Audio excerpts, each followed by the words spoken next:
유재현 선생님이 소개해 주신 것처럼 양평자유 발도르프 학교에서 지금 2, 3학년 반 담임을 맡고 있고, 그리고 대표 교사이기도 한 이영애입니다. 반갑습니다. 오늘 제가 같이 이야기 나누려고 한 주제는 유재현 선생님께서 말씀도 해주셨지만 혹시 어떻게 알고 계세요? 제가 오늘 어떤 이야기를 해드릴 것으로 생각을 하고 계세요? 아이의 연령대에 맞는 감각, 리듬, 네, 그런 어떤 흐름에 대한 정보들이 있지 않을까. 네. 네. 또 혹시 어떻게 알고 오셨어요? 일단 부모 교실이니까 오라고 해서 오셨어요? 메시지를 봤는데 그래서 말해주신 것처럼 조금 나이가 저 지금 애가 4살이거든요. 네. 근데 좀 더 나이가 있는 데 해당되는 내용인 걸로. 4살 부모님이시구나. 네. 네, 오늘 제가 이야기를 드리려고 가져온 주제는 유아기의 발달에 대한 개요랑 유아기에서 학령기로 넘어가잖아요. 유아기관을 마치고 학교로 넘어가죠.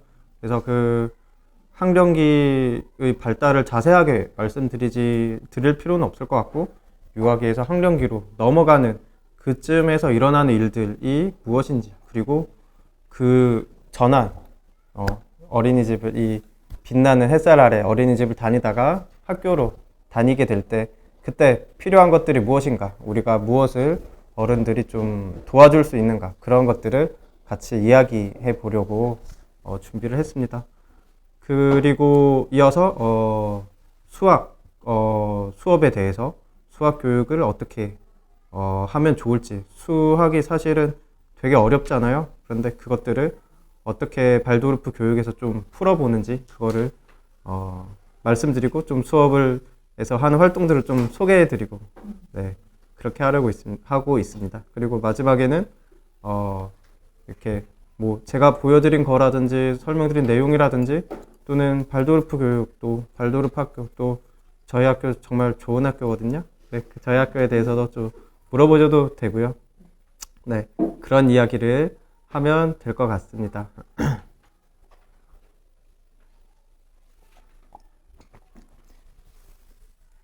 사실 저희 양평자유 발도르프 학교가 처음 시작하게 된 역사가 여기 햇살 아래 부모님들이 만든 공부 모임에서 시작을 했거든요. 그 햇살 아래를 졸업한 부모님들이 우리가 너무 좋은 곳에서 좋은 교육을 받았는데 이 교육을 다음 단계로 이어가고 싶다, 그런 생각을 하셨는데, 양평에는 발도르프 학교가 없고, 그래서 우리가 그 학교를 한번 만들어 보자 해서 만들어진 게 양평자유 발도르프 학교예요. 그래서 어떻게 보면은, 그래서 제가 이 자리에 와서 이렇게 강의를 하게 된 게 저에게 개인적으로도 기분도 좋고, 또 어떻게 보면 오늘 주제랑도 잘 맞죠.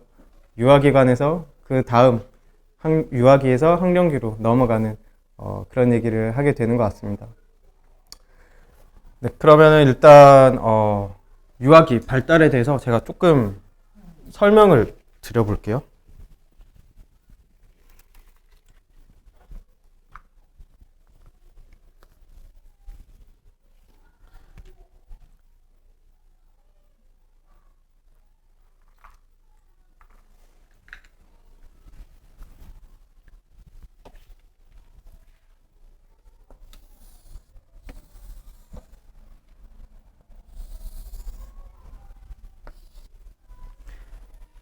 발도르프 교육에서는 여러 가지 주기들로 인간에 대해서 이해를 하고 있습니다. 아이들의 발달 또한 마찬가지인데요.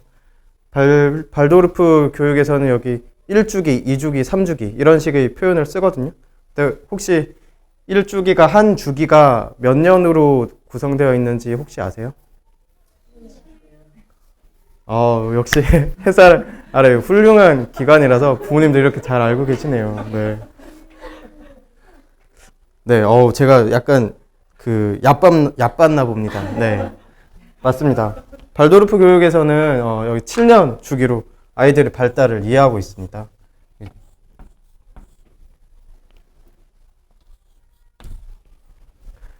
그래서 여기서 0세에서 7세 사이에 우리 그 아이들이 유아기를 보내게 되고, 그다음에 7세가 마치면서 저기 학교로 7세가 되면서 학교로 들어가게 되죠. 그리고 이 다음 7년을 이주기라고 부르고 있고요. 그리고 이 7년을 다시 또 세 시기로 나눌 수 있을 것 같습니다.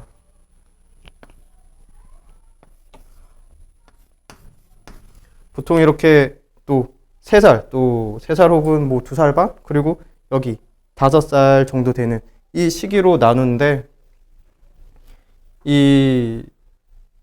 먼저 이걸 말씀드리면은 이 첫 번째 1주기 사이에서 아이들에게 일어나는 그 가장 중요한 변화, 가장 중요한 발달은 그거를 결론적으로 말씀드리면 그것은 감각의 발달입니다. 이 감각은 발도르프 교육의 창시자인 루돌프 슈타이너는 이 나이에 있는 아이들은 온 몸이 감각기관이다라는 말도 했거든요. 그래서 잠깐 써볼게요.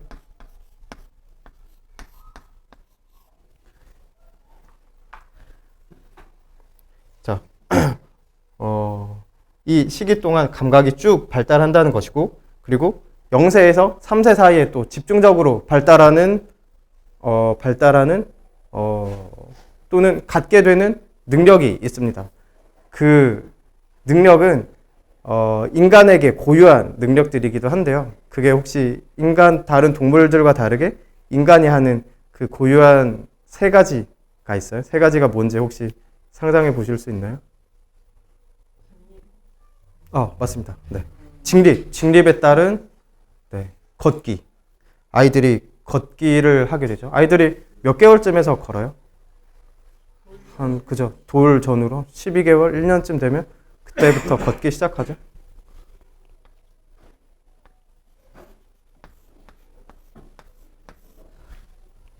또 뭐가 있을까요?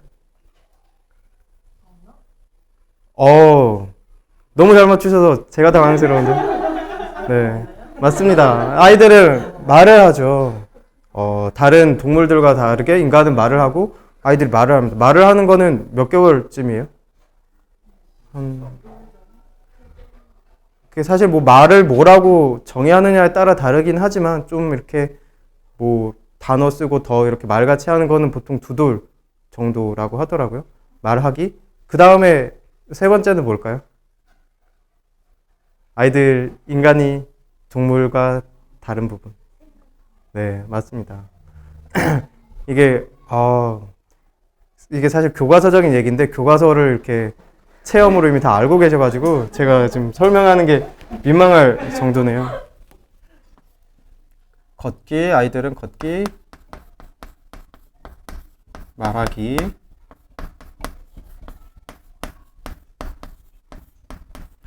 생각하기를 0세에서 3세 기간에 익히게 됩니다. 이것들을 할 수 있게 되죠. 그러고 나서 그런데 사실 이 부분이 재미있습니다. 제가 아까 이 3가지에 대해 설명을 드릴 때 걷기, 말하기, 생각하기는 인간이 동물과 구별되는 고유한 점이라고 했잖아요. 그런데 그 능력들을 인간은 그 싹을 이미 0세에서 3세에 이미 한 번 다 갖추고 성장을 이어나간다는 것이죠. 그래서 인간에 대해서 발도르프 교육이 이해하는 것은 인간은 처음에는 마치 씨앗처럼 가지고 오는데 그 안에는 아이 안에 다 담겨 있다는 거예요. 이렇게 인간이 인간으로서 가장 두드러지는 부분을 0세에서 3세 사이에 발현시키듯이 이 아이는 자기 안에 태어난 아이는 어떤 장차 커가면서 펼쳐나갈 모든 가능성들을 이미 얘는 이 안에 갖추고 있습니다. 그래서 발도르프 교육은 바깥에 있던 어떤 것들을 이 아이에게 밀어넣는 것을 목표로 하기보다는 이 아이가 씨앗처럼 이미 가지고 있는 잠재력, 그 가능성, 그것들을 건드리고 자극해서 깨워주고, 그래서 자기의 색깔을, 자기의 가능성들을 펼쳐 나가게 하는 그런 교육을 목표로 하고 있는 것이죠. 그런 것들이 이런 인간에 대한 이해와 연결이 되어 있는 것 같습니다. 그리고 3세에서 5세 사이에서 이루어지는 거는 보통 상상놀이라고 표현하고 있습니다. 상상놀이가 무엇일지 혹시 이렇게 상상해 보실 수 있나요? 네, 그거랑 거의 비슷합니다. 근데 사실 역할놀이는 이제 5세에서 7세 이때 되면은 왕성하게 이루어진다고 이야기를 하고 있습니다. 사실 두 개가 비슷한데 상상놀이는 모방, 그렇죠. 모방과 비슷하죠. 근데 모방은 좀 더 이쪽에서 집중되고 상상놀이는 말하자면 이제 어떻게 해야 될까요? 딱 발도르프 어린이집이 그런 것들을 아주 잘 자극할 수 있게 갖다 놨는데 그냥 있는 달팽이 끈 같은 거를 보고도 뭐 이거는 밧줄이야 이렇게 쓰고 그리고 뭐 아니면 때로는 이거는 뭐 전깃줄이야 요거는 이제 못 넘어와 이렇게 하는 그런 것들이 상상놀이에서 보여지는 특성들이고 그리고 이것이 발전된 형태가 역할놀이겠죠. 아이들이 이 시기에 가면은 이제 상상력이 더 풍부해지고 또 주도성이 강해지면서 역할놀이를 하게 됩니다. 그 역할놀이는 이제 단순히 이거는 이제 배야 이러고 이것도 배야 이러면서 가지고 노는 거를 넘어서서 자 이제 나는 뭐 선생님이야 너는 학생이야 자 너 여기 앉아 나 뭐 가르치듯이 하는 그 놀이인 거죠. 그래서 그 놀이가 뭐 연장선에 있는 것 같기도 하지만 사실 좀 비교해 보면은 그런 어떤 좀 발달적인 차이를 느낄 수도 있습니다. 그래서 제가 맨 처음에 말씀드렸는데 인간은 처음에 그 자기 모든 싹을 가지고 온다고 했잖아요. 그리고 그 싹을 발전시켜 나가고 그것이 발도르프 교육이 가지고 있는 한 가지의 중심 개념 중에 하나입니다. 그리고 또 한 가지가 더 있는데 이 처음 가지고 온 것을 씨앗으로 가지고 온 것을 이렇게 발전시켜 나갈 뿐만 아니라 그것들이 매 주기마다 매 매듭마다 발달의 매듭이 있으니까 그 단위마다 반복돼서 드러난다는 그런 컨셉도 가지고 있습니다. 그것을 우리가 이제 프랙탈적 구성이라고도 부르잖아요. 프랙탈이 이렇게 이 안에 또 같은 모양이 들어있고 같은 모양이 들어있고 잠깐 이렇게 그림으로 그려서 보여드리면은 잘 캐치를 하실 테니까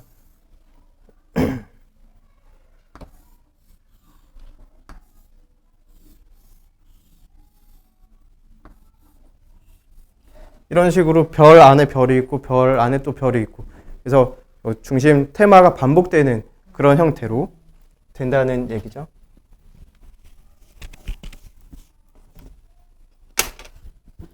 그래서 이 걷기에 대해서 조금 더 생각해 보면 걷기라는 능력이 한편으로는 그냥 물리적인 우리 몸을 생각한다면은 걸을 수 있는 능력이죠. 그런데 또 걷기가 의미하는 그런 조금 더 고차적이고 정신적인 능력을 뜻하는 게 뭘까를 생각해 보면 이 능력은 독립과 관계된 능력입니다. 아이가 엄마 뱃속에 있을 때는 중력을 전혀 느끼지 않았죠. 그러다가 아이가 태어났는데 아이는 누워 있으면서 몸을 뒤집는 것 정도도 할 수 없는 상태에서 몸을 뒤집고 그러다가 기고 그러다가 결국에 일어나요. 일어난다는 것은 아이가 이 중력을 이겨내고 내 몸을 내 뜻대로 가져간다는 것이죠. 그래서 이 능력은 좀 더 고차적으로 생각한다면은 독립의 능력과 연결되어 있다고 생각할 수 있습니다. 독립이라는 말 자체에 립이 설립이잖아요. 네. 걷기는 독립과 연결되어 있다고 생각한다면 말하기는 상호작용인 거죠. 주변과 이걸 주고받는 그런 능력이 됩니다. 그래서 이렇게 상상놀이를 할 때 이거는 이제 배야. 이것도 배야 한다는 것은 내가 세계와 이제 보다 적극적인 상호작용이 일어나는 것이죠. 그리고 생각하기가 무엇일까를 생각해 본다면은 물론 우리 마음속에 드는 그런 생각, 내 느낌 이런 것들도 포함하지만 좀 더 고차적으로 간다면은 이 생각하기는 창조를 뜻한다고 볼 수 있습니다. 이전에 없던 것을 창조하는 마음속에서 창조하는 그런 힘이 되는 거죠. 그래서 이 시기에 어떻게 보면 걷기가 이 시기에서 내가 독립하는 거, 내가 모방을 통해서 내가 움직일 수 있게 되는 힘을 얻는 것들이 이 시기에, 이 단계에서 한번 일어나고 그 다음 단계에서는 보다 적극적인 상호작용을 요하는 상상놀이가 이루어지고 그 다음 단계에서는 더 상상력이 발전하면서 더 창조적인 상태로 가서 이 시기에 역할놀이를 하게 되는 거죠. 말만 들으면 역할놀이보다 상상놀이가 더 상상적일 것 같지만 어쨌든 역할놀이는 정말 고도의 높은 수준의 창조입니다. 이전에 없던 세상을 만드는 거잖아요. 이제 단순히 이건 이제 배야를 넘어서서 여러 사람들을, 여러 아이들을 끼워서 이제 너는 뭐야? 너는 뭐야? 여기는 이제 병원이야. 여기는 교실인데, 이제 여기가 병원이래요. 없던 세상을 만들어내는 거죠. 이런 테마들이 이 한 주기 안에서도 반복이 된다고 볼 수 있습니다. 그리고 7세, 때를 7세 나이를 맞이하죠. 7세가 되면은 제가 말씀드렸다시피 1주기가 끝나고 이제 2주기로 넘어갑니다. 2주기로 넘어가는 이 경계선에 있는 때인데, 이 경계선에 있는 이 시기에 아이들에게서 중요한 한 가지 신체적 변화가 일어납니다. 이 변화가 일어나는 걸 보면서 이제 발도르프 교육을 하는 사람들은 이 아이가 이 단계에서 이제 이 단계로 2주기로 넘어가는구나를 느끼게 되는 거죠. 그게 무엇인지 혹시 상상해 보실 수 있나요?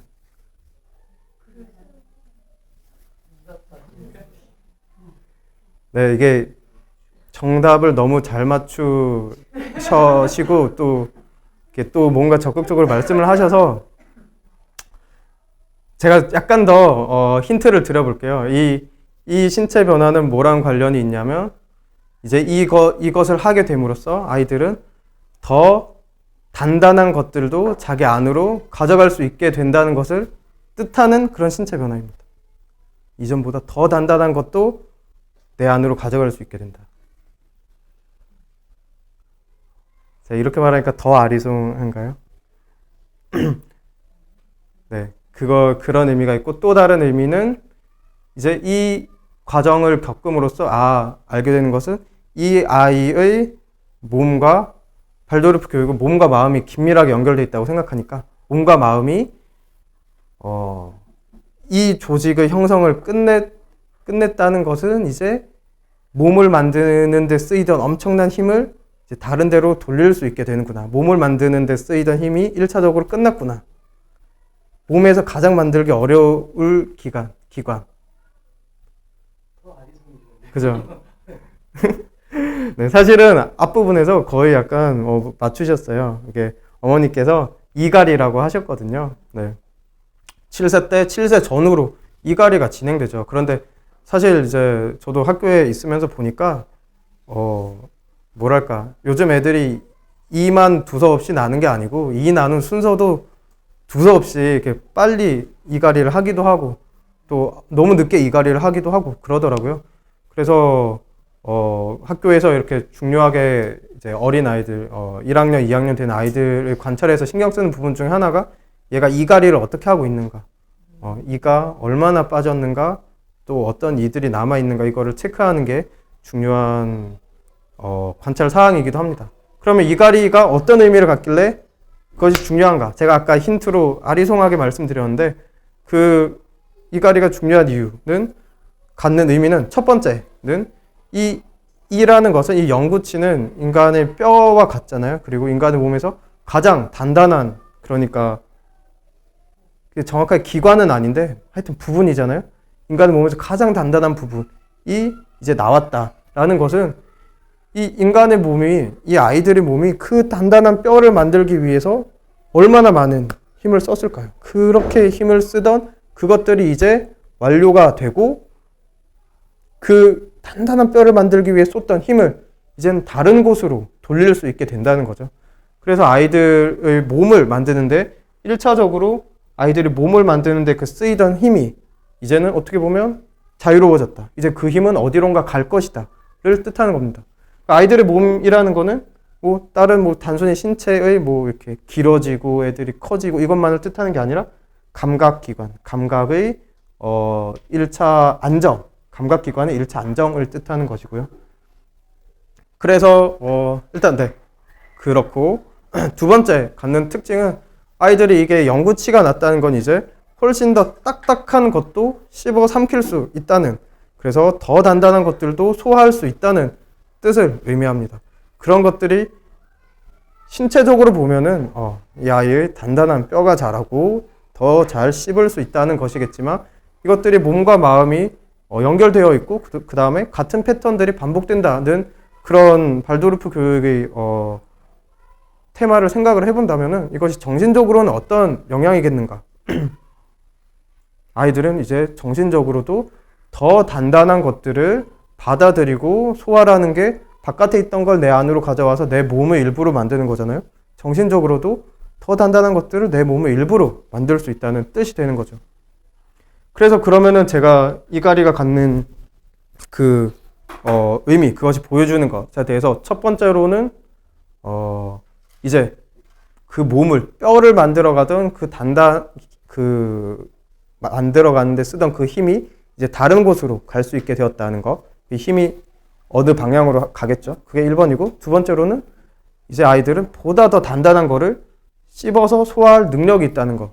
아이들은 이제 그 능력도 있고 힘도 있으니까 얼마나 더 이렇게 왕성하게 이걸 씹어서 삼키겠어요. 그래서 그것들이 이 학령기에서 이루어지는 겁니다. 그래서 우리가 사실 이게 왜 8살 나이에, 한국 나이로 8살, 만으로 하면 7세 이 나이에 아이들을 학교에 보내기 시작하는가를 사실 찾아보면은 이것이 어떻게 정해지고 합의된 바가 뚜렷하게 있지 않습니다.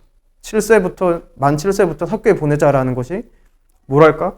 약간 거의 자연적으로 이쯤 되면 애들이 갈만하더라 라고 많은 사람들이 느꼈기 때문에 마치 저절로 정해진 것처럼 이게 정해져 있는데요. 그래서 정말로 이 시기쯤이 되면은 아이들이 이제 더 어려운 것들을, 쉽게 말하면 더 어려운 것들이고 다르게 말하면 더 딱딱한, 이미 정해져 있는 것들을 배우게 되는 것이죠. 그래서 이때 아이들이 학교에 들어가면 중요하게 배우게 되는 것. 우리나라는 이제 워낙 조기 교육에 대한 부담이 크니까 그걸 잊고 생각한다면 원래 학교에 들어가서 배우는 거는 그게 이제 문자, 그리고 제가 소개해드릴 숫자도 하나의 문자죠. 그런 것들이잖아요. 숫자, 문자, 그런 것들 다 어떤 정해져 있는 것들, 정해져 있고 변하지 않는 것. 숫자 쓰는 거는 변하지 않는 거잖아요. 아이가 이걸 가지고 놀 때는 이거는 배도 됐다가 또 어떤 땐 코끼리라고 볼 수도 있을 것이고, 그렇지만 1이라는 거는 아이들에게 정해져 있는 거죠. 이제 이건 1로 하는 거야 라고 정해져 있는 것들, 더 딱딱한 것들을 이제 이때가 됨으로써 배울 수 있습니다. 그래서 이 시기에서 이루어지는 것들은 이 이가리가 드러내듯이 몸을 만들 때, 머리, 가슴, 사지를 만들 때 쓰던 그 힘들을 이제는 배움의 방향으로, 그 방향으로 이 힘을 돌릴 수 있게 한다는 의미가 됩니다. 그래서 이 일주기를 감각이라고 제가 이름을 붙였는데, 감각이라고 이름을 붙이듯이 감각 발달이 이루어진다는 그 의미를 붙이듯이 이 2주기에도 의미를 붙인다면은 여기에는 감성 발달이 이루어진다고 볼 수 있습니다.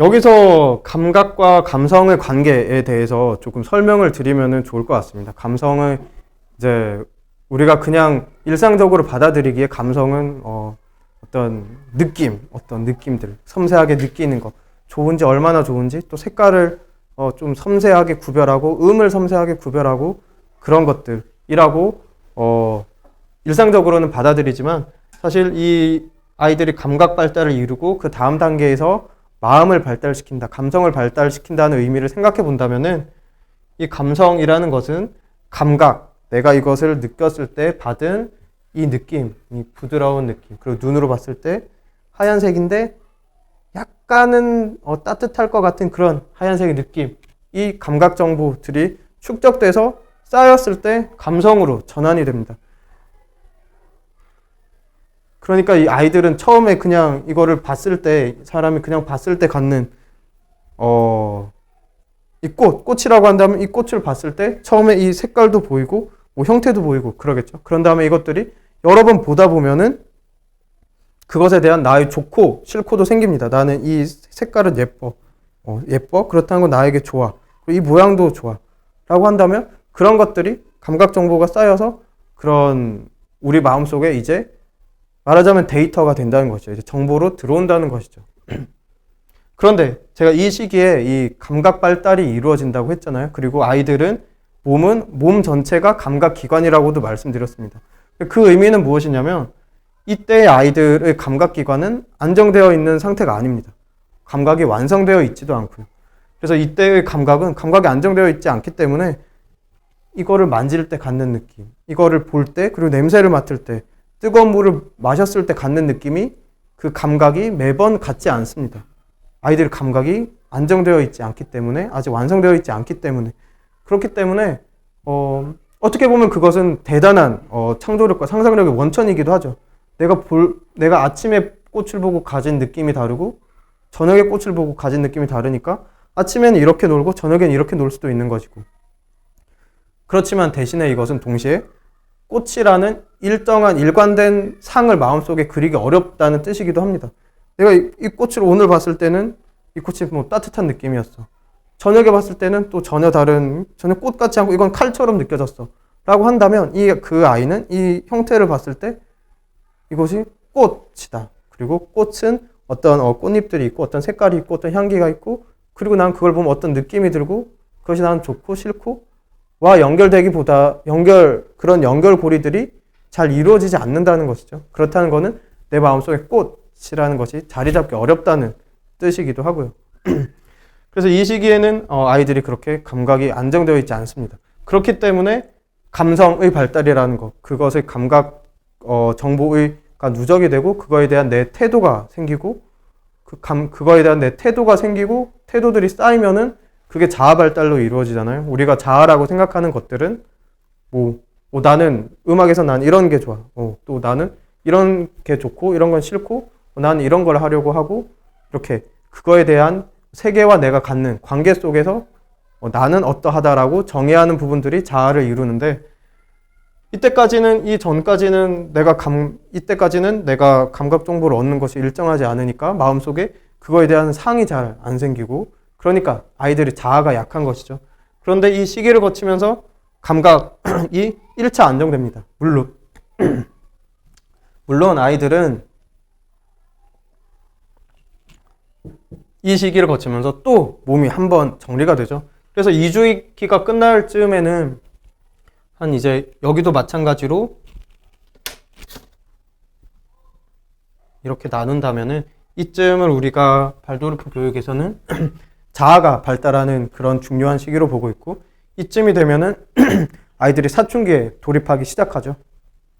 그래서 사춘기에 돌입한다는 것은 아이들이 2차 성징이 이루어진다는 것이고, 그래서 물론 아이들의 몸은 여기서 한번 또 감각이 한번 만들어지고 또 몸이 만들어짐과 함께 이쪽에서 또 한 번 더 몸이 2차적인 안정을 이루기는 합니다.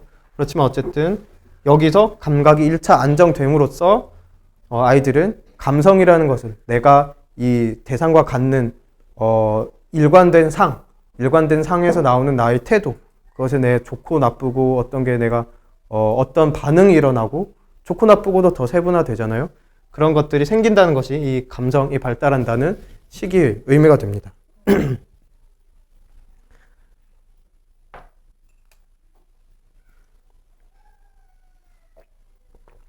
제가 약간 빠르게 설명을 드린 것 같은데 제 설명이 이렇게 소화가 되시나요?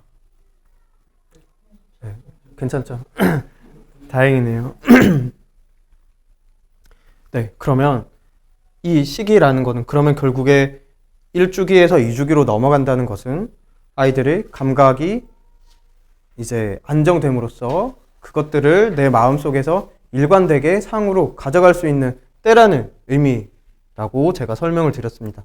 그러면 자, 우리가 제가 오늘 설명해 드리려고 했던 주제이기도 한 아이들이 이때에서 1주기에서 2주기로 넘어갈 때 무엇을 해주면 좋을까? 아이들을 위해서 뭘 해주면 좋을까? 이거에 대해서 이제 얘기를 해볼 수 있을 것 같습니다. 자, 핵심은 이때 감각이 발달이 완료가 되고 그것들이 누적되면서 생기는 감성의 발달로 넘어간다는 거죠. 그러면 우리가 뭘 하면 좋을까요? 이 시기에. 여기에 학령기로 전환한다는 건 이쯤에 와 있다는 거잖아요.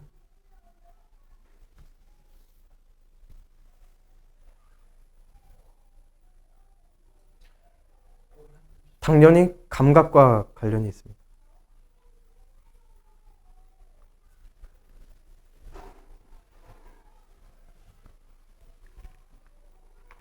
감각을 총정리한 건 아니겠죠? 그건 알려고 왔습니다. 뭐 졸업한 얘기는 아닐 것 같아요. 네, 비슷해요. 감각을 총정리한다는 말씀을 하신 거죠? 예. 네, 감각을 총정리한다와 비슷합니다. 뭐냐면은, 뭘 하면 좋을까? 이때 감각 발달이 완료된다고 하니까 감각 발달이 완료될 수 있게 도우면 되는 것이죠. 그러니까 이것이 왜 중요해지냐면은, 점점 사람이 나이가 들수록은 점점 사람 간의 편차가 생기죠. 뭘 더 발달시켰고, 더 개성도 생기고. 그래서 이때의 아이들은 그런 개성 같은 게 이제 두드러지지 않지만, 그럼에도 불구하고 학교에서도 보면 아이들 간의 어떤 감각 발달의 정도는 어떤 때는 정말 크게 차이가 나기도 해요. 그래서 발도르프 교육에서는 인간의 감각을 12감각으로, 12감각으로 이해하고 있습니다. 이거는 보통 인간의 감각은 5감각이잖아요. 근데 발도르프 교육은 좀 더 정신적인 능력까지도 감각에 해당한다고 보는 거죠. 예를 들면은 이 사람과 나 사이의, 이분과 저 사이의 그런 관계가 어떤 뜨거운지 좋은지, 우리가 관계가 좋다는 거를 온도에 많이 비유하잖아요. 그래서 관계가 뜨겁다, 좀 관계가 차갑다 이렇게 표현하는데, 그런 것들을 이 피부로 느꼈을 때 사실 촉각이라고, 제가 그 과학에 대해 조금 알기로도 촉각이라는 것이 굉장히 여러 가지 감각들을 통칭한다고 알고 있거든요. 그것에 포함되는 것이 이렇게 눌리는 이 압력에 대한 압각도 있고 또 열감각도 있습니다. 그런데 발도르프 교육에선 이 열에 대한 감각, 열감각은 이 관계, 이 감각은 신체에서는 열에 대한 감각을 뜻하지만 정신적으로는 이 관계성에 대한 그 감각을 포함한다고 이해하고 있거든요. 그래서 이런 식으로 12감각을 구성해 놨고, 그리고 제가 오늘 12감각을 모두 설명드리기에는 무리가 있을 것 같고, 이 1주기 사이에는 이 12감각을 다시 세 파트로 나눠서 하위감각, 중위감각, 상위감각이라고 하는데, 하위감각이 1주기에 주로 발달한다고 이야기를 하고 있습니다. 그래서 이 하위감각들의 무엇이냐면, 혹시 하위감각도 아세요? 아시는 분이 계시기는 하죠.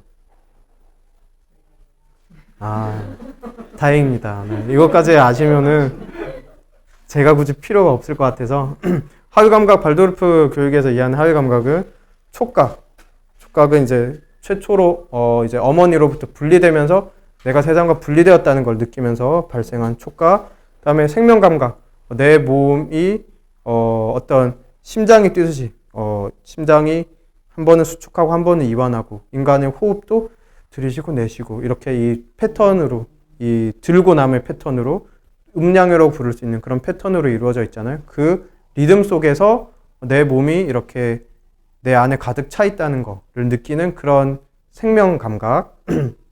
그리고 세 번째가 균형 감각. 이거는 이렇게 우리가 균형을 잡는 그 균형.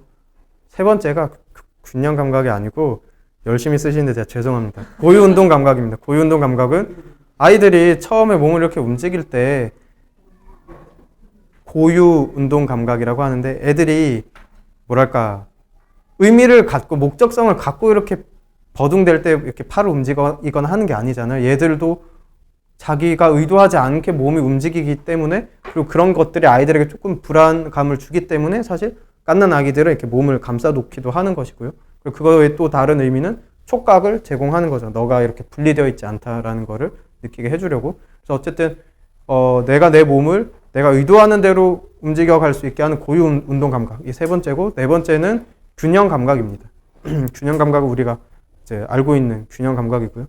그래서 이 감각 발달이 이루어져야 된다고 이해를 하고 있는데, 그래서 이 학령기로 전환할 때 아이들을 위해서 해줄 수 있는 것은 이때 감각이 안정되어야 애들이 일정하게 상을 가질 수 있고, 또 그냥 심리적으로만 봐도 내가 어떤 때는 내가 막 추웠다가 내가 막 더웠다가 그런 불안정한 상태에서는 다른 사람의 말을 잘 듣기 어렵잖아요. 그래서 어떤 이유에서든지 감각이 안정되어 있지 않고 감각이 안정되어 있지 않으면 애들은 마음이 안정되지 않은데, 마음이 안정되지 않으면 저도 교실에서 보지만 그 다음 단계인 수업으로 이어지기가 어렵습니다. 선생님 하는 말이 안 들리니까 나는 지금 뭔가 몸에 어딘가 뭔가 불편한데 수업에 집중하기는 어려운 거죠. 그래서 이 단계에서는 감각의 발달을 마칠 수 있도록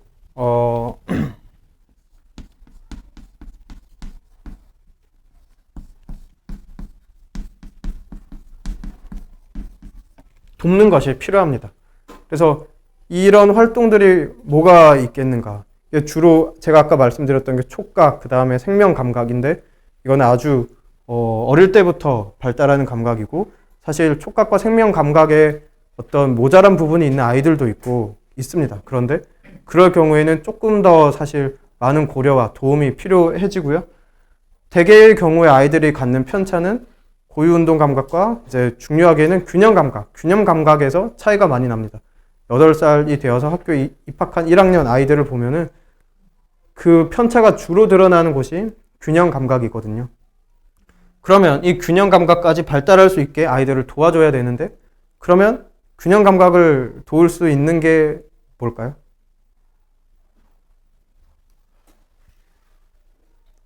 이게 그렇게 물어보면은 이게 막막하잖아요. 뭐 어떤 대단한 교육적 프로그램을 제공해야 하는가. 선을 하나 더 넣고 그 선을 따라서 가는 거죠. 네, 그런 것도 좋을 것 같습니다. 그런 것도 좋은데, 이때의 아이들에게 이루어지는 우리가 교육이라고 부르는 거는 사실 수업이 아니라 놀이잖아요.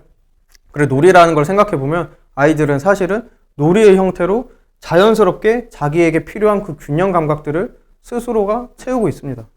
그런 놀이들이 뭐 많잖아요. 뭐 이렇게 비석치기 같은 것도 발등에 비석을 얹고 이렇게 가서 하는, 그것도 대단한 균형 감각이 필요하죠. 그리고 내가 저기로 가겠다라는 목적성을 가지고 몸을 움직여야 하니까 고유운동 감각도 자극이 되고, 또 뭐 그런 놀이들, 요즘 유행하는 뭐 무궁화 꽃이 피었습니다도 균형 감각이 필요하죠. 그런 놀이들이 여러 가지 있을 것 같아요. 뭐 그런 거는 생각해 보시면 많이 떠오를 거예요. 사실 아이들이 하는 자연스러운 움직임들이 자기에게 필요한 것을 채우려는 움직임입니다. 아이들이 뭐 이렇게 덤블링하고 이런 것들도 다 마찬가지고요. 그리고 이거를 조금, 네, 사실은 제가 그걸 이제 말씀드리려고 했거든요. 사실 산행이 대단히 도움이 됩니다.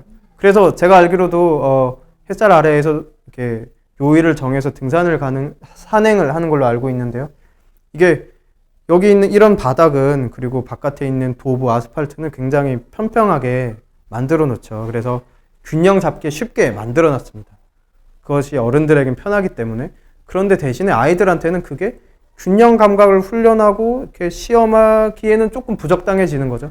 그런데 산은 고개를 끄덕끄덕 하시는 걸 보니까 다들 상이 오셨겠지만 다 울퉁불퉁하고 경사가 있기 때문에 그냥 가만히 서 있으려고만 해도 균형 감각이 필요하잖아요. 그래서 산행이 역시 마찬가지로 대단히 도움이 되는 활동입니다. 그래서 이런 것들이 놀이 또는 부모님들이 하는 활동을 통해서 아이들이 균형 감각을 개발하고 도와주는 활동이 되는 거고, 좀 더 교육적으로 들어간다면은 발도르프 학교 같은 경우에는 저희 학교에서는 아이들이 그런 감각 통합 활동을 지원하기 위한 발도르프 교육에서 개발해 놓은 그런 교육적인 분야가 있습니다. 도움 수업이라고 하는 분야인데, 거기에서 나오는 감각 통합 활동들을 아이들과 같이 하기도 합니다. 그런 걸 아침 수업에서 한 10분, 15분 정도를 할애해서 아이들과 같이 하기도 하고요. 그런 활동들이 아마 햇살 아래에서도 제가 조금 이루어지고 있는 걸로 알고 있거든요. 그래서 그런 것들이 그런 감각의 발달을 지원하는 활동인 거죠. 그리고 그냥 라이겐 하는 것도 대부분 이런 감각 발달들이 연결이 되어 있습니다. 그래서 아까 보여주셨던 이렇게 눌렀던 거, 그것도 촉각과 연결이 되어 있는 것이고, 제가 이따가 보여드릴 활동들도 많은 부분에서 그런 하위 감각들을 자극할 수 있도록 고안하려고 노력을 하고 있습니다. 그래서 감각의 발달을 지원해야 되는 것이고, 두 번째는 간단한데, 두 번째는 감각을 안정시켜주는 것입니다. 그럼 이 아이들을 안정을 시켜준다는 것이 어떻게 가능하겠는가? 그거에 어떻게 해야 이 아이들을 안정시켜줄 수 있을까요? 어떻게 안정시킬 수 있을까요? 네, 네, 역시 너무 잘 아시는 것 같습니다. 리듬 생활이죠. 그래서 말씀드렸다시피 아이들은 일정하게 경험하는 데서 안정감을 느끼고 그것들이 이 상으로 쌓여서 더 이상 내가 몸을 만들지 않고 감각을 만들지 않고 감각 정보에 이렇게 신경을 쓰는 게 아니라 이걸 받아들이고 내 안으로 가져가는 그 과정, 배움의 과정, 밖에 있는 걸 내 안에 가져가서 내 상을 만들어 나가는 과정으로 이어가죠. 그래서 안정감을 갖기 위해서 말씀하셨다시피 결국 리듬 생활을 강조하게 됩니다. 이 시기에서 그것들이 중요하게 되죠. 실제로 학교에 들어왔을 때도 보면은 학교 생활이라는 게 정말로 그냥 햇살 아래에서 놀다가 이제부터는 나는 양평자유 발도르프 학교에서 놀겠어. 놀이터가 바뀌는 정도가 아니라 아이들에게 정말로 어떤 점에서는 큰 스트레스가 되는 과정이기도 합니다. 이 학령기로의 전환이라는 것이. 그래서 그런 만큼 아이들은 더 불안하기도 하고 또 그게 외적인 환경에서도 그렇지만 또 내적으로도 내가 이제까지는 전혀 다른 경험들을 하고 내 안에서 그런 것들이 반작용이 일어나는 거죠. 그래서 그런 것들이 아이들에게 있어서 큰 변화이기 때문에 그래서 불안정하기도 한 것이고 또 더 뭐 설명드릴 부분이 많긴 한데 아이들이 이때까지 여기에서 몸담던 세계와 이 세계는 질적으로는 완전히 다른 세계입니다. 이때까지는 단적으로 말씀드리면 이때까지 글자랑 숫자를 안 배웠잖아요. 얘네는 안정해진 세계에 살고 있었다고요. 그냥 이게 코끼리도 됐다가 배도 됐다가 무엇도 됐다가 하는 세계인데 이제는 정해진 세계에 들어가는 거죠. 정해진 세계에 들어간다는 것이 잘 배려를 해서 아이들에게 교육적으로 잘 돕지 않는다면은 내가 가진 어떤 이렇게 풍부하고 다채로운 것들을 포기하고 혹은 잘라내고 끼워 맞춰야 되는 경우가 되기도 하잖아요. 사실 그런 것들 때문에 부모님들이 고민하시는 거일 거고요. 그래서 이 시기에 안정이 중요하다. 그 안정은 결국에는 어른들이 해줄 수 있는 것은 아이들은 자기 몸을 가지고 자기가 항상 해나가지만 매 순간 성장하지만 주변에서 어른들은 이 리듬 생활을 통해서 안정을 통해서 도울 수 있다는 얘기를 제가 드립니다. 네, 그리고 이제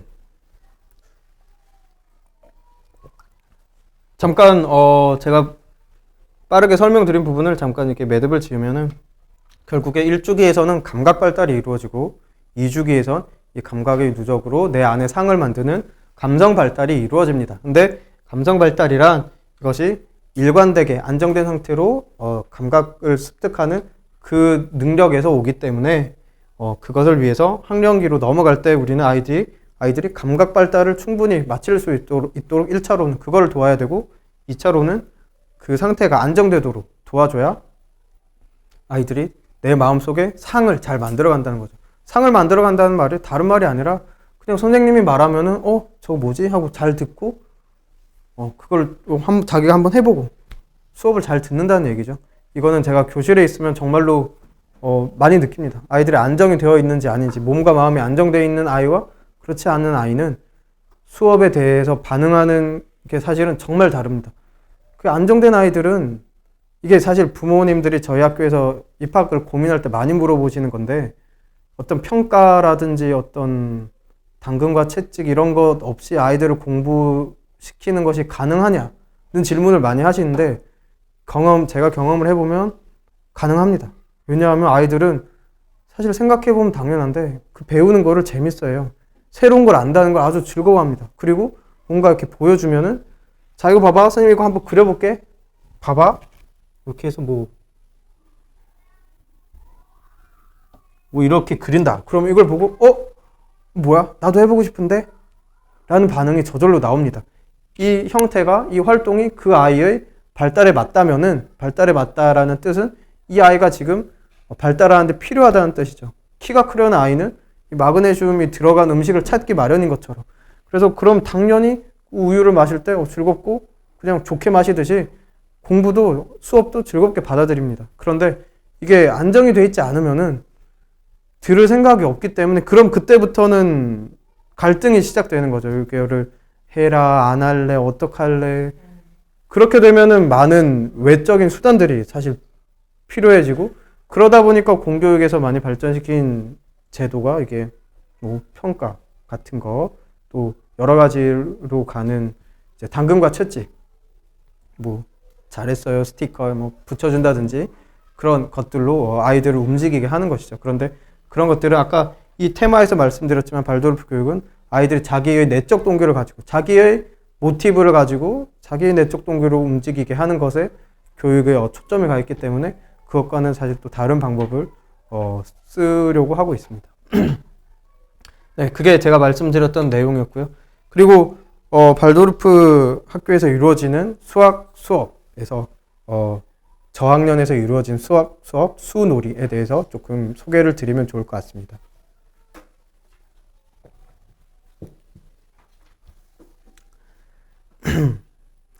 이게 제가 이 주제를 잡은 것은 여기 원장님과 유재현 원장님과 상의하면서 잡았고 그리고 수학에 대해서 어떻게 배우는지 조금 소개를 드리면 좋겠다는 생각을 가지고 잡은 것이었는데 제가 이 내용들을 구상하고 나니까 이것들이 정말로 잘 잡았구나, 긴밀하게 이 앞의 내용과 연결이 되어 있구나라는 생각이 사실 들었습니다. 왜냐하면 제가 앞서 말씀드렸지만 수학이라는 거는 인류가 만들어낸 모든 체계 중에 제일 딱딱하게 정해져 있는 거잖아요. 1이라는 거는 절대 안 변하는 거예요. 이것에 대해서 꽃이라고 부르는 것은 그 의미가 많이 변하죠. 꽃이라는 걸 갖는 내 태도에 따라서 정말 천차만별로 변하죠. 그렇기 때문에 문학이 있는 거잖아요. 그런데 이거를 한 송이니까 1이라고 하는 순간 그 의미는 엄청나게 고정됩니다. 이 1이라는 의미에는 여기 앉아 계신 부모님들과 제가 다르게 생각할 여지라는 것이 거의 없어요. 그래서 이 아이들이 이제 이 딱딱한 거를 배우기 시작하는데 이 1이라는 것을 배우는 이 과정이 아이들에게 자, 우리는 어른들은 이걸 1이라고 하기로 했어. 그러니까 너는 그걸 따라가 된다면은 너무 단단한 거를 아이에게 먹여서 사실 소화하기 어렵게 된다는 것이죠. 그리고 그런 과정들이 만약에 단순하게 이제 이건 우리가 했으니까 너네는 따라가 반복되고 누적된다면 아이가 학습에 대해 갖는 태도는 당연히 난 억지로 받아들이는 거. 억지로 하니까 난 싫고 몸은 안 움직이는데 어떤 외부 동기가 있으니까 끌려가기는 하는데 라면은 그것이 누적되면은 사실 저는 그렇게 공부했거든요. 그래서 우리나라 학생들이 고등학교까지는 정말로 학업 성취도가 높다가 더 이상 강제하지 않는 대학교부터는 뚝 떨어진다고 하잖아요. 저도 발도르프 교사가 되기 위해서 준비하면서 그런 과정을 저도 극복해야 됐었거든요. 이제 내가 내 동기로 공부를 해야 내가 하고 싶은 일을 하니까. 그래서 그러면서 사실 새삼 느꼈던 것이 정말로 내가 억지로 했었구나라는 거를 느꼈습니다. 그래서 그렇게 되지 않게 아이들에게 숫자를 가르치는데 아까 말씀드렸다시피 수라는 거는 이쪽에 있는 이 영역은 결국에 이쪽에 토대를 두고 있습니다. 그래서 숫자라는 것이 뭐냐, 이것이 수학이라는 것이 뭐냐에 대해서 여러 가지로 고민할 수 있겠지만 이제 제가 얼마 전에 이렇게 화이트헤드의 그 수학이란 무엇인가라는 책을 잠깐 궁금해서 봤는데 거기에 있는 얘기는 수학은 추상적 일반화를 통한 이제 보편화라고 되어 있는데 그걸 그냥 풀어서 얘기한다면은 추상적 일반화 이거를 패턴화해서 규칙화해서 패턴으로 만들어서 어느 상황에서든 쓸 수 있게 만들자라는 거죠. 이것이 꽃이라는 건 모두에게 다르지만 이거를 딱 굳어지는 한 가지 규칙으로 패턴으로 만들자. 이거 하나 있으면 1이라 부르고 두 개 있으면 2라고 부르자. 그리고 그거는 모두에게 똑같다. 보편화 시킨다는 거죠.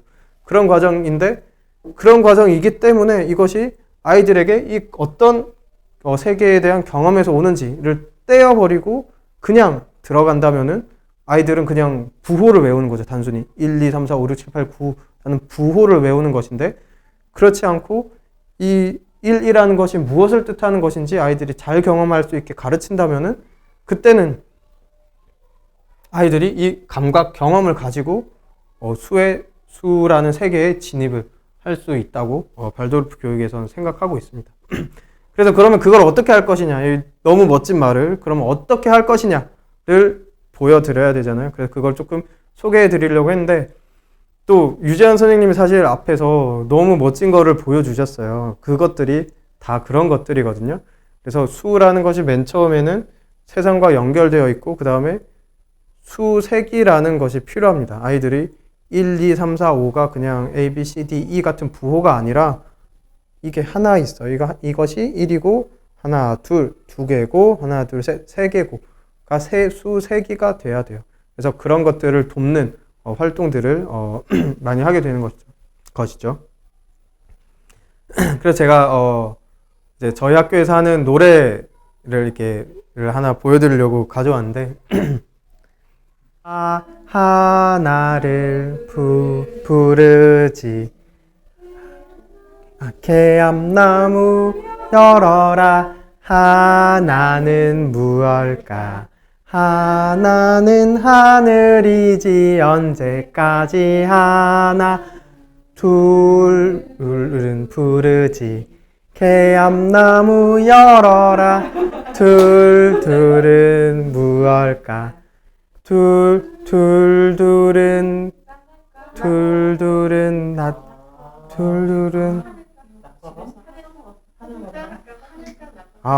한 거요? 다행이네요. 제가 어설프게 알려드려도 하셨을 테니까 둘은 낮과 밤 낮과 밤은 둘이야 셋을 부르지 개암나무 열어라 셋은 무엇일까 셋은 모두 좋은 일들 네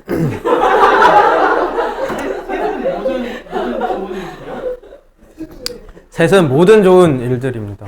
이게 모든 좋은 일들 왜 모든 좋은 일들이냐면 셋으로 하나는 하늘이고 둘은 낮과 밤이잖아요.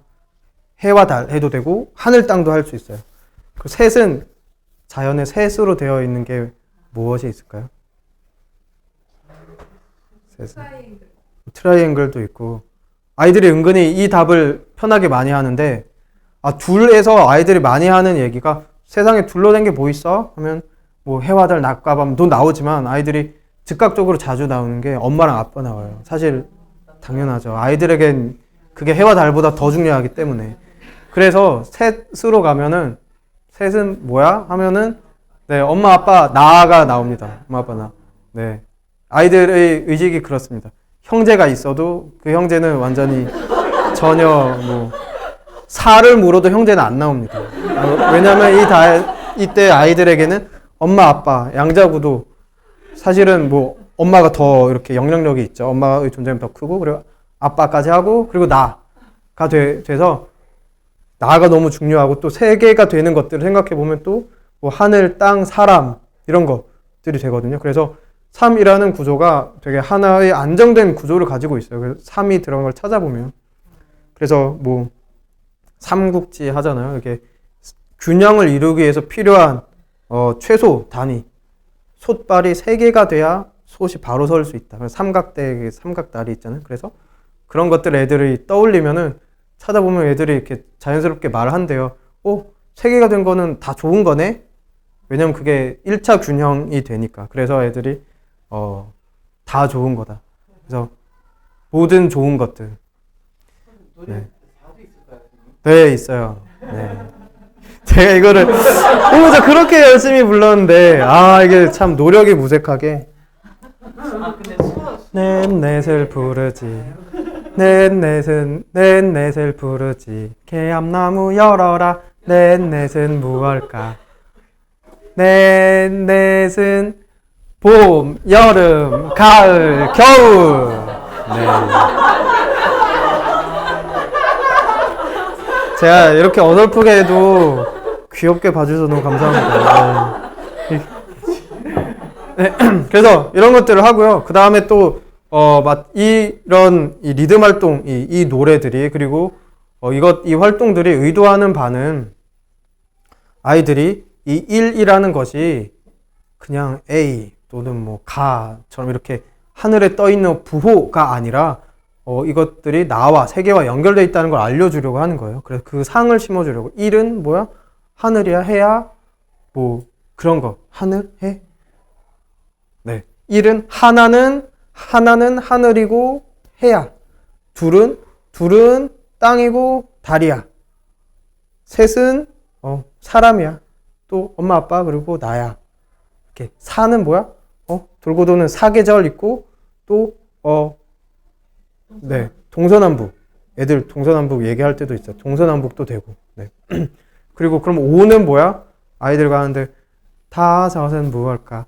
다섯은 반짝반짝 빛나는 별 이렇게 하거든요. 그래서 별이 오각형 구조잖아요. 애들이 오각형이라는 거는 몰라도 별 모양은 딱 5개가 펼쳐진다는 걸 아니까. 그리고 여섯은 수정 눈꽃 벌집이야. 그게 수정의 결정 구조. 그 다음에 벌집도 벌집 육각형으로 돼 있죠. 그리고 그 다음에 저기 눈꽃의 결정 구조도 이렇게 육각형으로 나오잖아요. 그런 거. 일곱은 뭘까? 일곱은 무엇일까? 무지개 많이 나오죠. 그리고 또 조금 음악 좋아하는 애들은, 노래 좋아하는 애들은 도레미파솔라시 이런 것도 얘기하기도 합니다. 그래서 네. 무지개, 7 색깔이죠. 네. 그리고 여덟은 아이들에게 이제 사방팔방으로 얘기를 해줄 때도 있고, 또 아이들이 거미줄로 알기도 하고, 그 다음에 아홉부터가 사실 이제 조금 어려워져요. 사실 자연에 있는 그 구단위 구조가 있는데 사실 아이들이 쉽게 아는 구조는 아니라서, 그래서 그런 거에 대해서는 이제 뭐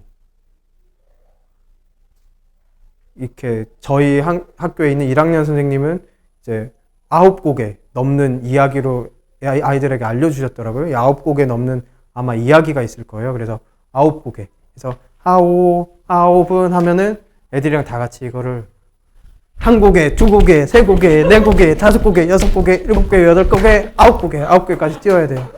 정말 힘들겠죠.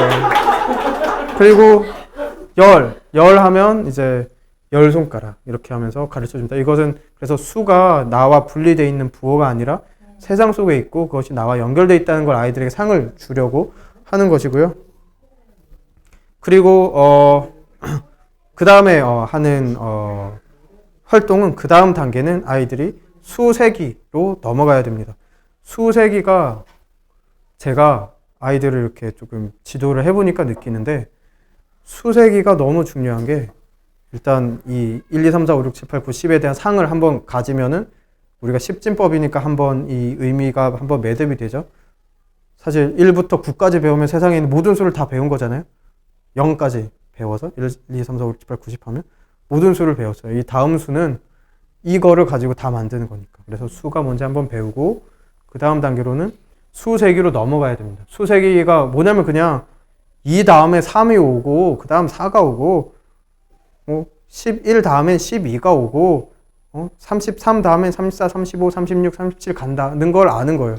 그게 부모님들이 들으시면은 그게 뭐 배울 건가 하시겠지만, 이게 제 1학년 때 제가 느꼈는데, 1학년 때 가장 이 수화셈에서 필요한 거는 수세기입니다. 이 단계가 안 넘어가면은 이 다음 단계로 덧셈을 배워야 되는데 덧셈이 안 돼요. 왜냐면은 간단하게 덧셈은 세는 거잖아요. 그래서 2 더하기 4 하려면 하나, 둘, 그 다음에 4개를 놓고 셋, 넷, 다섯, 여섯, 이것이 세어 가야 되는데 3 다음에 4가 온다는 게 빨리 생각이 안 나면은 이 작업이 어렵거든요. 그래서 덧셈이 안 되면 어떻게 되냐? 덧셈을 못 가르치면 뺄셈이 안 되고, 덧셈을 못 가르치면 곱셈 못 가르쳐요. 덧셈의 반복이 곱셈이잖아요. 그리고 곱셈 못하면 나눗셈 못하거든요.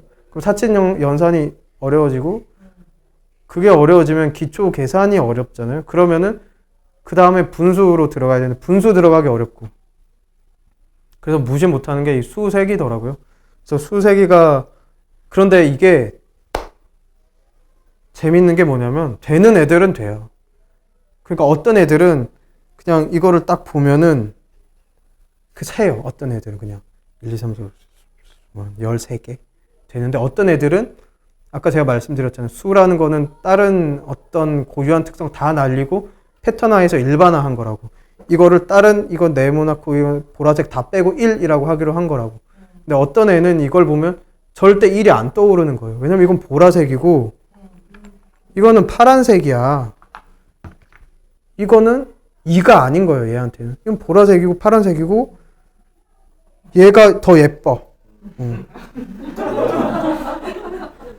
이게 제일 깨끗하니까 난 이 색이 제일 좋아. 얘는 이게 하나, 둘, 3이 아닌 거예요. 그러니까 그런 애들은 어떤 애들은 그냥 보면 3 하고 어떤 애들은 이걸 보면은 이제 그런 이 고유한 특성들을 날리고 이제 패턴화해서 일반화하는 것들이 자기 안에서 가지고 오지 않은 애들은 그것이 낯설고 그런 애들은 수세기가 잘 안 되는 거죠.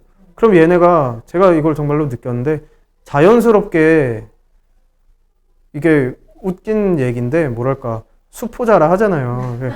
그게 이게 1학년, 2학년에서부터 이럴 수 있겠구나. 근데 이걸 얘한테 그냥 너 좀 외워. 지금부터 이건 2야, 3이야. 가 아니라 수세기 활동을 통해서 애들이 배울 수 있어야 된다는 거죠. 그래서 그거를 제가 잠깐 같이 해보면 좋을 것 같아요. 이제 일단은 여기 앞에 계신 분들이랑 3분, 6분, 8분이시잖아요. 네, 좀 돌려주세요.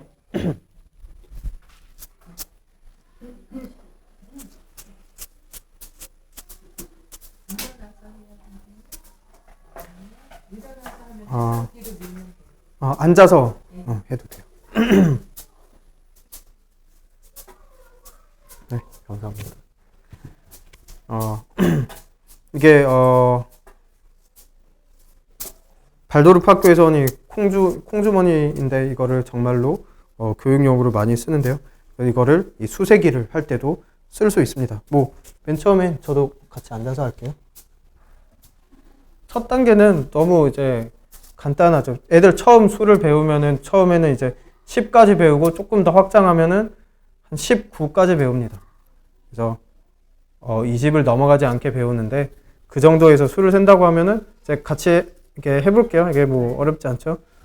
하나, 둘, 셋, 넷, 다섯, 여섯, 일곱, 여덟, 아홉, 열, 아홉, 여덟, 일곱, 여섯, 다섯, 넷, 셋, 둘, 하나.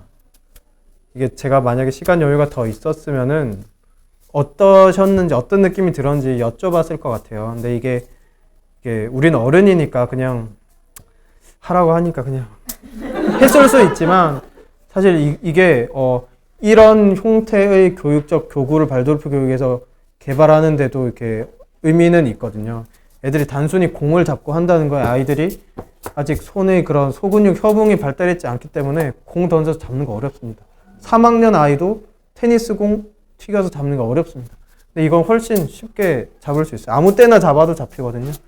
그리고 공보다 조금 더 이것이 촉각이 다양하죠. 그래서 그런 감각 경험들을 조금 더 보조한 효과가 있고, 그리고 뒤에 있는 콩주머니랑 다르게 여긴 또 파랑 빨강이잖아요. 이것도 양극성 대칭을 이루는 색깔이잖아요. 그래서 그런 감각, 시각적인 감각 효과를 또 돕는 의미도 있습니다. 그래서 그렇게 했고, 그 다음에는 이거를 1학년 동안 정말로 많이 하게 되고, 그 다음 단계로 간다면 이런 것도 할 수가 있죠.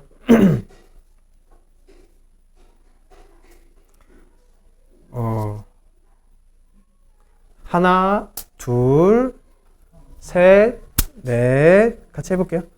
다섯, 여섯, 일곱, 여덟, 아홉, 열. 이런 식으로. 그리고 아까 제가 설명하다 빠뜨린 게 있는데, 잡는 것도 쉽지 않아요.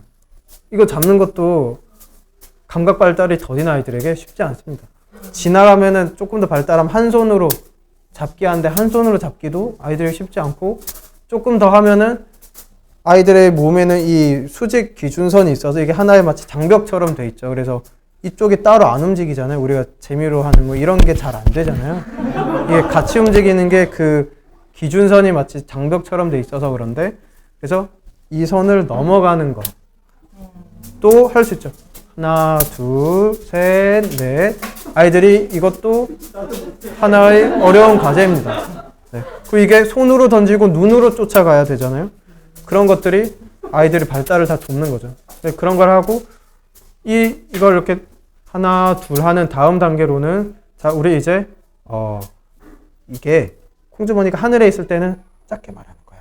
하나, 둘, 셋, 넷, 다섯, 여섯, 일곱, 여덟, 아홉, 열. 이게 아까 유지현 쌤도 이런 걸 보여주셨어요. 이게 기억나시는지 모르겠는데, 이거를 할 때, 네, 이제 이번에 모일 때만 세는 거야. 이게 정말로 유아들에게 정말로 적절한 방식을 알려주는 방식인 거죠. 모일 때만 세는 거야. 하면 저절로 둘, 넷, 여섯, 여덟을 세는 거잖아요. 이거는 이걸 던지면서 이런 움직임을 조금 더 써가면서, 그리고 이걸 봐가면서 시각, 그 다음에 소근육 협응, 그다음에 손의 움직임까지 같이 가면서 그걸 돕는 거죠. 그래서 이거를 처음에 작게 하는 거야. 하고 그 다음 단계는 당연히 이제는 작게 하던 걸 말하지 않는 거야 해서 말하지 않는 거야 라고 알려줘서 둘, 넷, 여섯을 하다 보면은 이것들이 쌓여서 이제 얘네가 2학년쯤에 갔을 때는 이게 자연스럽게 9단 2단으로 넘어가는 거죠. 그렇기 때문에 당연히 그 다음 버전이 있습니다. 어떻게 하냐면, 자, 하나, 둘, 셋, 넷, 다섯, 여섯. 한번 해보세요. 이거 쉽지 않을걸요? 일곱, 여덟, 아홉, 열, 열하나, 열둘, 열세, 열네, 열다섯, 열여섯, 열일곱, 열여덟, 열아홉, 스물, 스물하나. 네. 여기 웃으시는 분들은 아, 나도 어렵구나 하시는데, 그 중에서 나는 쉬운데? 하고 하시는 분들은 이렇게 하나, 둘, 셋, 넷, 다섯, 여섯 이렇게 하면은 더 어렵죠. 하고, 네. 이런 것들은 당연히 3단으로 이어지는 것이고요. 그 다음에 뭐 4단도 할 수 있죠. 두 번 치고 할 수도 있고. 이게 이제 잠깐 소개해드리면 더 어렵게는 정말로 당연히 더 재밌게 발전할 수 있어요. 우리 원래 공기놀이 하잖아요. 그래서 뭐 이렇게 하고 이렇게 뭐 이런 식으로 아주 이렇게 발전을 시킬 수가 있는 거죠. 그래서 이런 식으로 아이들의 수세기를 돕습니다. 그래서 제가 설명드리려고 했던 부분을 약간 이렇게 정리를 하면은, 아이들의 이 수라는 것이 단순히 부호가 아니라 세계에서 우리가 만나는 그 감각적으로 경험할 수 있는 이 경험 세계를 이 안에 담았다. 일 안에 담은 거야. 하늘을, 해를, 그거를 담은 거야. 일 안에.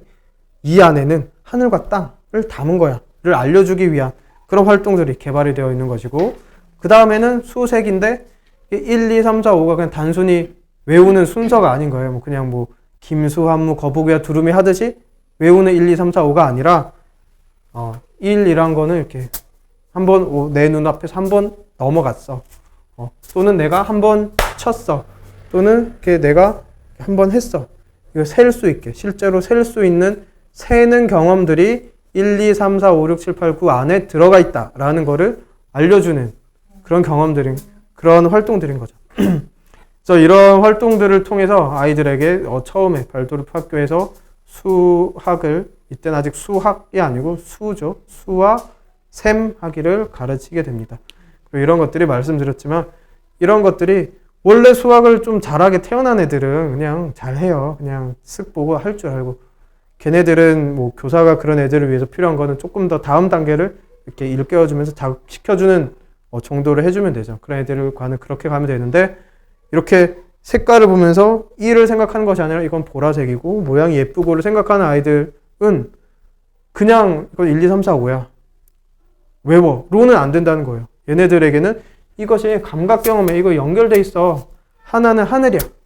그리고 하나 다음에는 둘이 오는 거야. 그것은 하나 있고 여기 이게 있고 이게 있으면 하나 둘인 거야. 하나 둘 셋인 거야. 이것이 실제 셈과 연결돼 있다는 거를 알려줘야 된다는 거죠. 그것들이 왜냐하면 세마기가 수가 세마기로 이어지고 셈은 이제 사칙 현상과 이어지고 그것들이 이제 계속 연결되어서 정말로 이런 규칙성에 대한 이해라는 것들이 이후에 나중에 상급 학년에 올라가면 모든 것들과 연결이 되잖아요. 그런 복잡한 발도르프 학교에서는 이제 아주 어려운 뭐 이렇게 공간을 보고 그것을 계산하는 이제 우리가 말하자면 측량하듯이 이렇게 그때는 뭐 삼각법 이런 거 써서 공간을 면적을 계산해 보고 하잖아요. 그런 것들도 가르치거든요.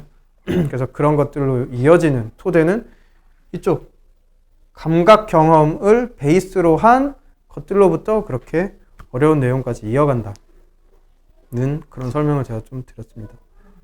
제가 말씀을 열심히 드렸는데 중간에 이렇게 불행하게도 노래도 까먹고 그런 일들이 있었지만 잘 들어주셔서 감사합니다. 일단 이제 그 부모님들께 제가 조금 질의응답을 궁금하신 거 있으면 그걸 말씀드리고 그렇게 하는 시간을 가지면 좋을 것 같아요. 그래서 무엇이든지 물어봐 주시면은 제가 답변을 잘 드리겠습니다. 그 칠판에 빠진 숫자는 11일까요? 12일까요? 11로 해도 되고 12로 해도 괜찮습니다. 아이들이 그 단계에 진입하는 때가 이제 정형화되어 있지는 않으니까 11과 12 사이쯤 어디에 있습니다. 그러니까 이과기를 하면서 이렇게 배울 준비가 됐다는 걸 확인을 하고 그다음에 학교에서도 그걸 확인한다고 하셨잖아요. 그러면은 만약에 이과기가 좀 늦었는데 학교를 가게 되고 그럼 준비가 되지 않은 거고 그럼 그런 학생들에 대해서는 좀 지금 이제 수가 늦은 아이는 이런 걸 보여줘서 알려주고 빠른 아이는 또 빠른 아이대로 작업을 시켜주신다고 했는데 이게 준비가 되지 않은 아이에 대해서는 학교에서는 어떻게 하시는지. 정석적으로는 발도르프 학교에서 아이들이 얘가 학교에 입학할 수 있는 상태가 되었는지를 점검을 해서 확인을 해서 아이들을 입학을 합니다. 이게 특히 또 유럽 같은 경우에는 우리나라는 이게 딱 되면은 딱 다 입학하잖아요. 그 해 연도생 다 입학인데 유럽은 발도르프는 유럽에서 시작했으니까 거기는 좀 여유가 있는 체계다 보니까 아이들을 그렇게 관찰을 합니다. 그래서 이가리도 하나의 징표고 또 거기서 많이 쓰는 이 판단하는 대표적인 거는 머리 크기입니다. 아이들 신체에서 머리가 얼마나 큰가. 이게 인간의 발달이 두개골, 얼굴, 머리 쪽이 먼저 발달하고 이후로 사지가 길어지는 발달이라서 이게 아이들이 물론 개별 편차가 있습니다만 일반적으로는 그것을 보고 아이들이 이제 사지가 뻗어나갈 세상을 더 만날 준비가 됐는지를 보는 거죠. 그래서 잠깐 말씀드리면은 이제 유럽에 있는 학교에서는 이렇게 한다고 하더라고요. 이렇게 팔을 들어서 이쪽 귀를 잡을 수 있는지 잡을 수 있으면은 넌 이제 팔다리가 그만큼 길어졌구나 이렇게 본다는 거죠. 그래서 그런 거를 살펴서 아이의 입학을 결정할 수도 있고, 근데 저희 학교 같은 경우에는 한국은 이게 딱 되면은 다 입학이잖아요. 그럴 경우에는 어쨌든 아이의 상태를 잘 살펴보고 아이에게 필요한 것들을 해줘야 되죠. 그래서 발도르프 학교에서 이제 저희 학교에서도 마찬가지고 가장 교사들이 신경 쓰는 너무너무너무 중요한 부분은 아이 관찰입니다.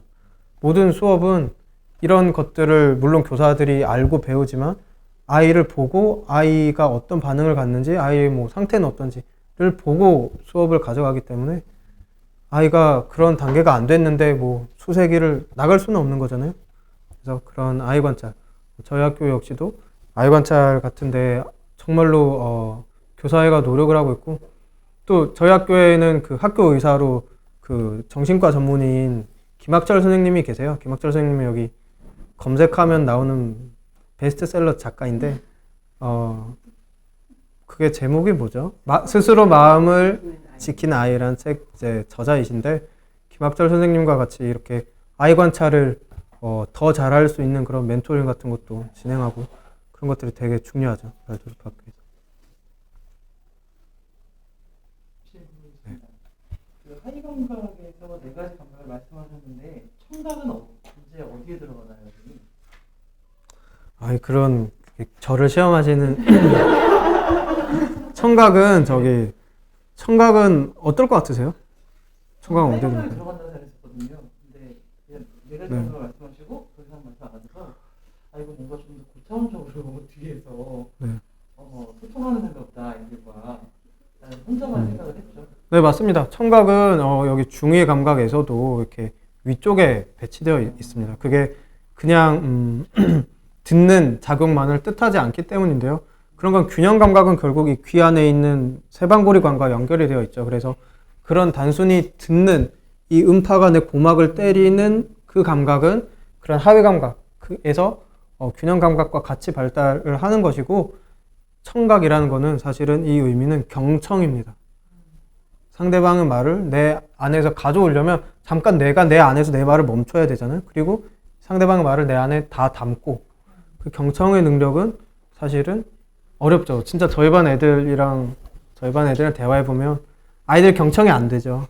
그 어린 나이에서는 듣기가 정말 어렵습니다.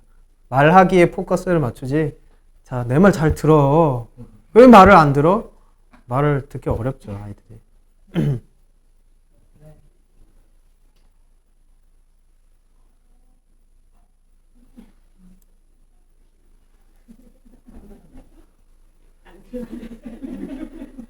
저는 실은 그러니까 질문은 아니고요.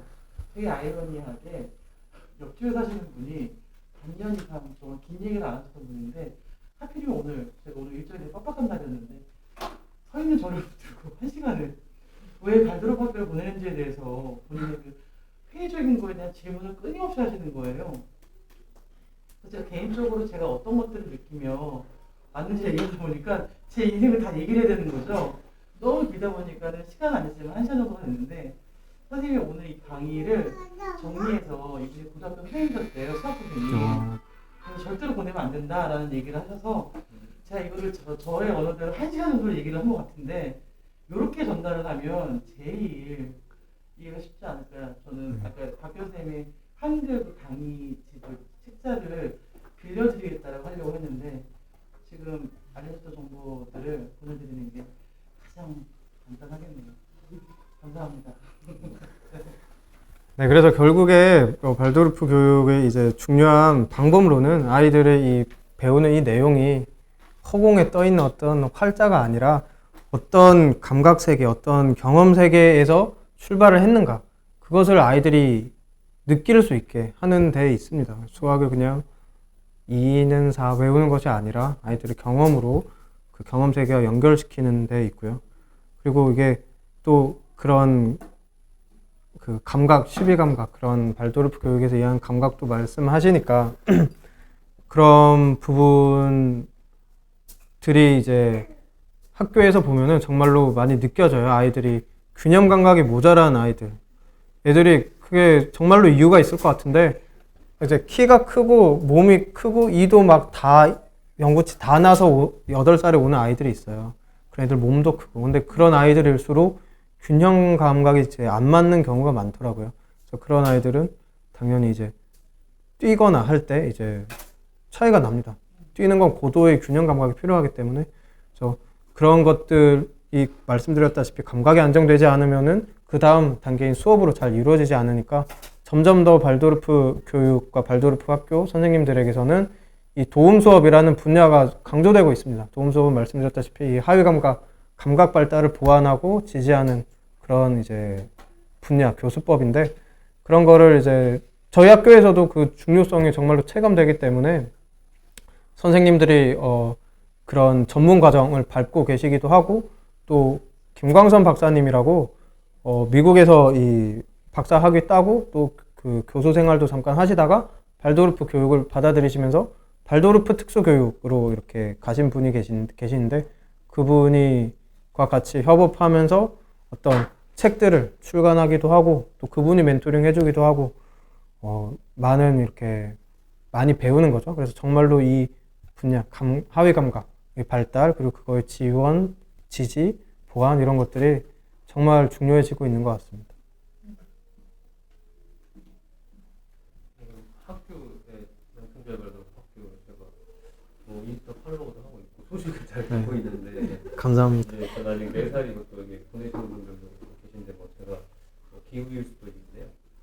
그 어쨌든 저는 이제 다양성을 좀 중요하게 생각하는 편이어서 제가 뭐 일도 뭐 해외 출장 다니는 일을 많이 했었고 또 독일에 출장을 많이 갔었고 해서 그런 이제 문화적 다양성이나 인간관계에 대한 다양성을 중요시 생각하는데 그 이제 학생수가 이렇게 많지 않은 걸로 알고 있거든요. 그래서 이런 게 뭐 걱정이라기보다는 그런 나이대 아이들에게 그런 다양성이 많이 필요하느냐 아니면 그 적당한 바운더리 안에서 그들끼리 잘 생활하고 영향을 받는 게 좋은 건지 그런 거는 네.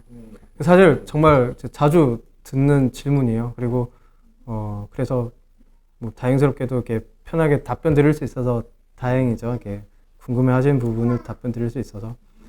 그래서 제가 경험한 그거에 대해 제가 경험하면서 답으로 가진 것도 있지만 저희 학교 의사인 김학철 선생님은 정신과 전문의니까 여러 학교의 이제 학교폭력위원장도 많이 하시고 당연히 이분에게 상담을 하러 오는 수많은 학생들, 학부모들 뿐만 아니라 선생님들 많이 오니까 많은 학교의 사정을 이제 잘 아시는 편이죠. 그랬는데 그럴 때 김학철 선생님께서 주시는 대답은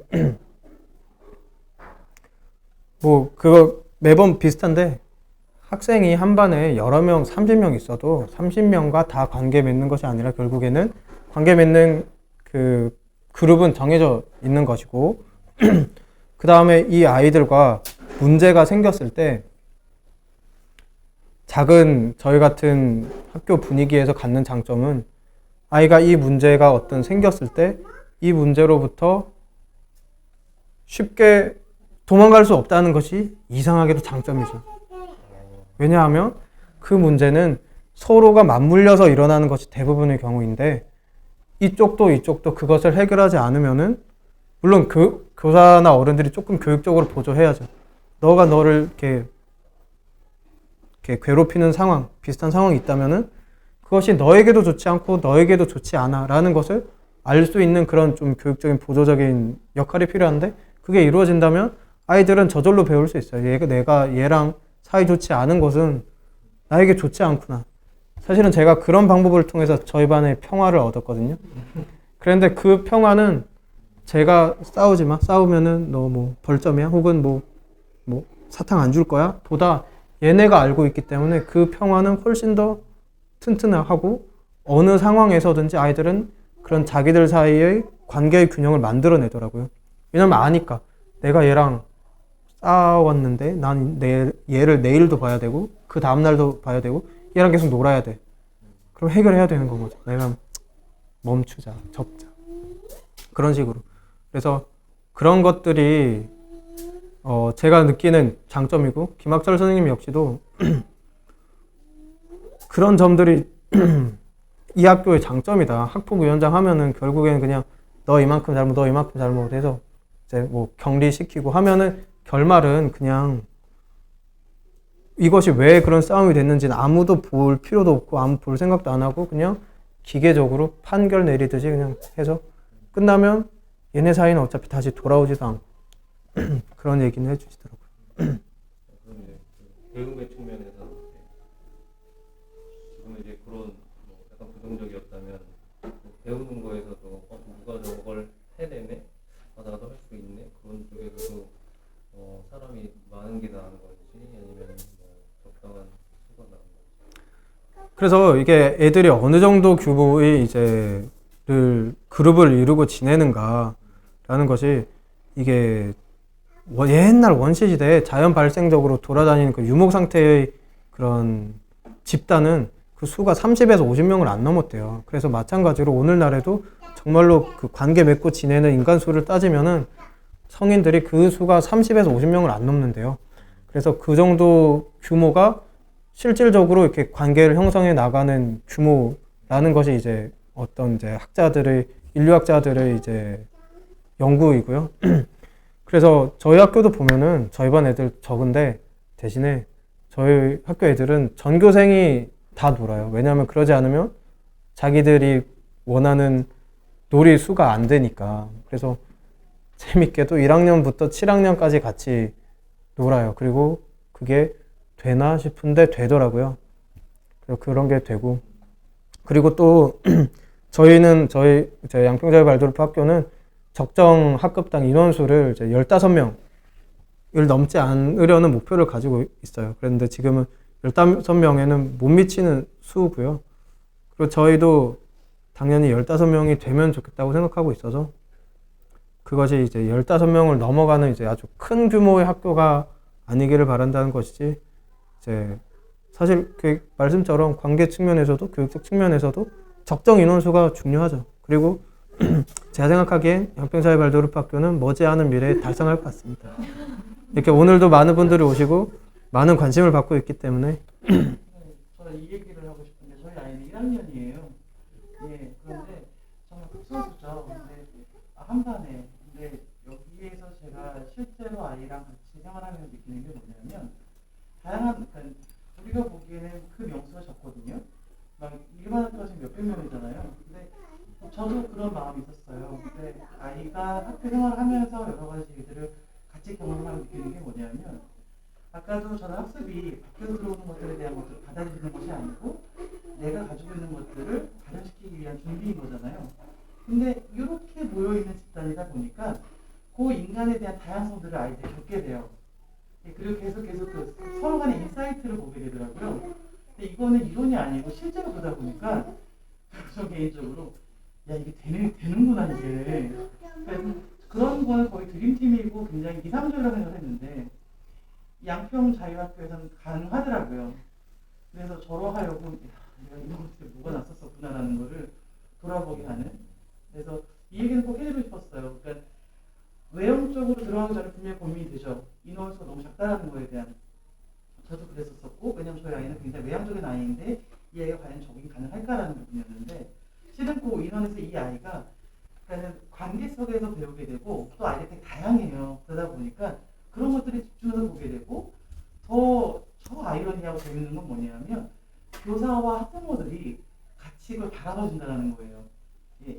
일반 학교에서 어떤 중재할 때는 실은 어른들끼리 게임을, 아이들이 시작해서 결국 어른들이 게임을 끝내고 클리어라고 정해놨는데, 그것이 아니라 아이들끼리의 관계를 돕기 위한, 적정하게, 그리고 그 아이들이 나아갈 수 있게끔 하는 것, 이런 것들이 여기서는 가능하더라고요. 그래서 이 얘기는 정말 살아있는 이야기여서 꼭 해드리고 싶었어요. 네, 학부모 입장으로, 1학년 학부모 입장으로. 해시미요. 예, 맞아요. 어떻게 하세요? 아니, 저희가 처음 갔을 때 직접 나와가지고 네. 뭐 학교 이거저거 얘기를 막 해주더라고요.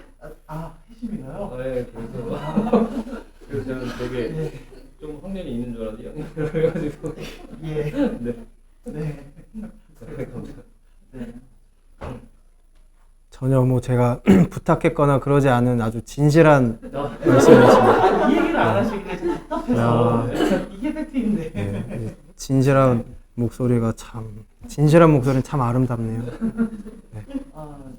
이런 대화가 가능한 곳이 있더라고요. 너무 놀랐어요. 최근에.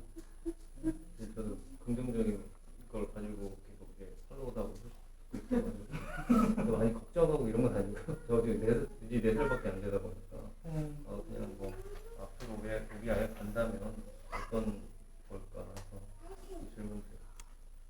자, 마지막으로 이렇게 어떤 학교에 대한 이제 어떤 소개차 말씀을 드리자면, 저희 학교는 가지고 있는 교육적 지향성에 대해서는 뚜렷하게 합의를 하고 있는 편입니다. 우리가 어떤 걸 목표로 하는가, 어떤 방향적 원칙을 가지고 있는가를 교육의 이념과 원칙으로서 이것이 공동체 내에서는 합의가 되어 있고, 그랬던 그런 정신적 지향성을 가지고 출발을 했는데 올해가 4년차거든요.